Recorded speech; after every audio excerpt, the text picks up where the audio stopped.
Hi everyone. So in this last few videos, we are going to be talking about sequences. Specifically, we're going to be talking about arithmetic and geometric sequences. Okay, so for this one, I want to talk about arithmetic sequences.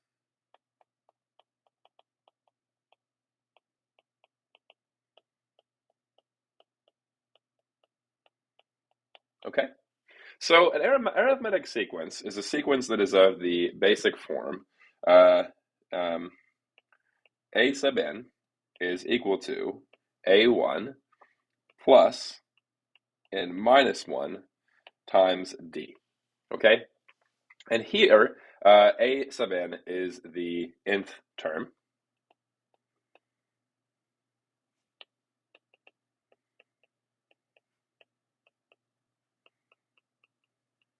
Okay? A sub 1 is the first term. And d is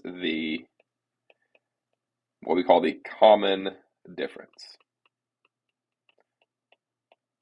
Okay, so in other words, A1 is your first term, and each subsequent term has a difference of D from the previous term. Okay, so specifically, A2 has a difference of D from A1, A3 has a difference of D from A2, A4 has a difference of D from A3, and so on and so on. And you can go on as high as you want. Okay, so let's consider an example real quick. Let's consider the sequence of numbers.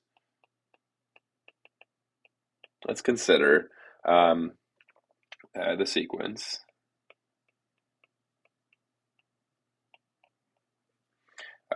2, 4, 6, 8, 10, dot, dot, dot.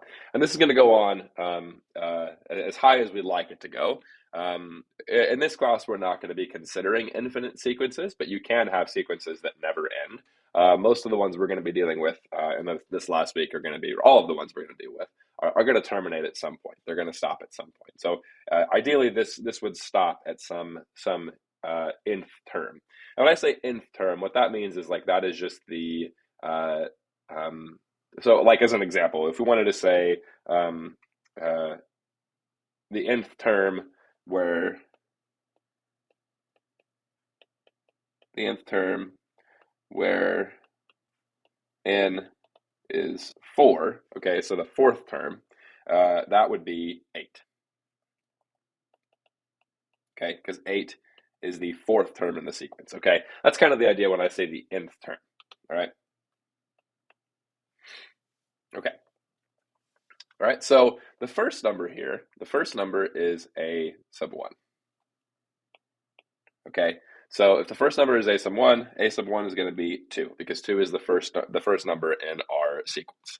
Okay? And what we can notice here is that each successive number after that increases by 2. So here the common difference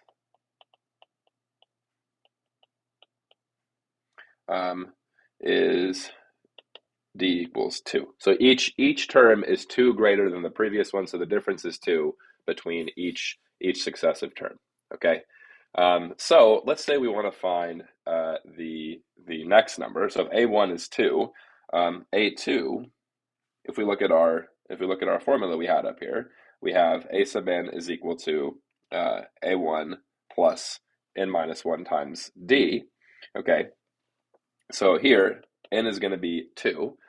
So we're going to have a1 is 2 plus 2 minus 1 times, we said d is 2. So I have 2 here, and that should give us a2. So here, this is 2 plus 2 minus 1 is equal to 1. So 1 times 2, so 2 plus 1 times 2, which is just equal to 4. So we know the second term is 4. All right? And let's say we want to find the third term. A sub 3 is going to be equal to a1, which is 2, plus now 3 minus 1 times 2, which is going to be equal to 2 plus 2 times 2, or 2 plus 4, which is 6. So the third term is sixth, which that checks out as well, right? So this is the formula for how we can find the nth term in a sequence, okay? And a little trick here, if you're trying to find the first few terms in a sequence, once you can recognize d, the common difference, you can just recognize that each successive term is d more or d less, depending on if it's positive or negative, than the previous term, okay? So if you're asked in Alex, for example, to find the the first four terms of the sequence, once you find the first couple, you can just keep adding that common difference to find however many they need you to have, right? Okay, so now let's say we want to find, like if we wanted to find maybe the 345th term. This is what's cool about this is it's not always apparent, what the terms would be if we're dealing with much larger numbers, but this formula works for large numbers as well. So if we wanted to say maybe the sequence terminates at 345, we have a 345. It's going to be equal to a1, which is 2, plus 345 minus 1 times d, which is 2. So we have 2 plus 344 times 2, which is just going to be 2 plus 688, or 670. So we know the 345th term. We wouldn't have to count by 2 all the way up to that. We just know that for the 345th term from our formula is going to be 670. Okay? So there's a quick introduction to arithmetic sequences. Let's maybe do one little practice problem with this. Let's say we want to find the first 4 terms in the sequence.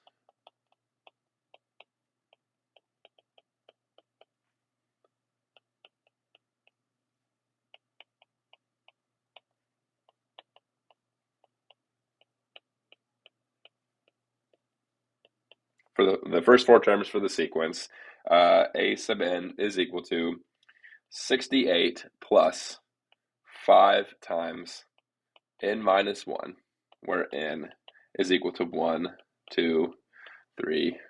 Okay, it goes on for however far you want to make it go, right? Here we're going to be dealing with the first 4. So, all right, so let's find the first term. So we have a sub 1 is equal to 68 plus 5 times n, or 1 minus 1, right? Okay, so we'll have 68 plus 5 times 0. Anything times 0 is 0. So we just have 68 plus 0, which is going to just give us 68. All right, so our first term is going to be 68.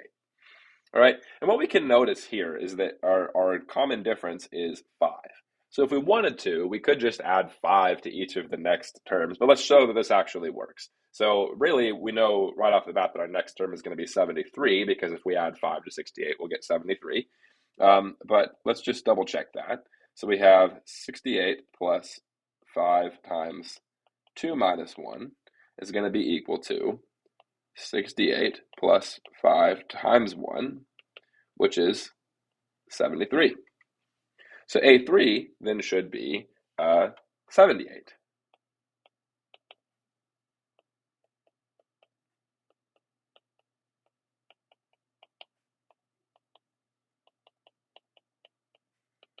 So here we have 68 plus 10, which is 78, right? So really what we can see is that common difference is going to be of a lot of help to us if we're looking to find successive terms in a sequence.